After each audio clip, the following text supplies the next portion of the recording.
Hai Phoenix School Dance prezintă Phoenix School Dance. E timpul de mișcare, Phoenix School Dance prezintă o nouă generație tare, o nouă provocare, ambiție, curaj, multă muncă și răbdare. Să dovedești lumii întregi de ce ești în stare.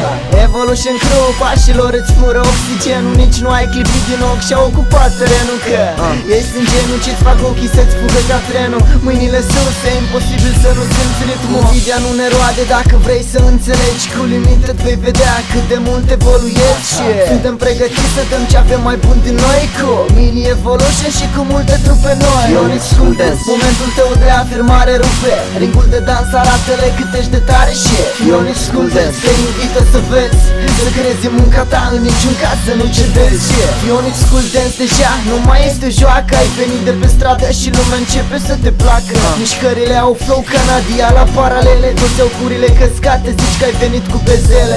E vorba de plăcere, include și durere, toate aduc într-un final satisfacție și bere. Au plecat de la Michael breakdance și fel de fel mișcare. Ai tot underground, dar la un alt nivel. Ai un beat dement, deja nu te mai poți abține. Îți pulsează mușchii de zici că ai spasme în tine. E vorba de chemare, talent, multă răbdare. Ai evoluat bine, atunci ești gata de afirmare. Pune tricoul larg, șapca trasă pe parte. E freestyle, tati, nu se mai face ca la carte. Phoenix School Dance, momentul tău de afirmare rupe. Ringul de dans, arată-le cât ești de tare. Și Phoenix School Dance te invită să vezi, să crezi în munca ta, în niciun caz să nu cedezi. Phoenix School Dance, momentul tău de afirmare rupe. Ringul de dans, arată-le cât ești de tare. Și Phoenix School Dance te invită să vezi, să crezi în munca ta, în niciun caz să nu cedezi.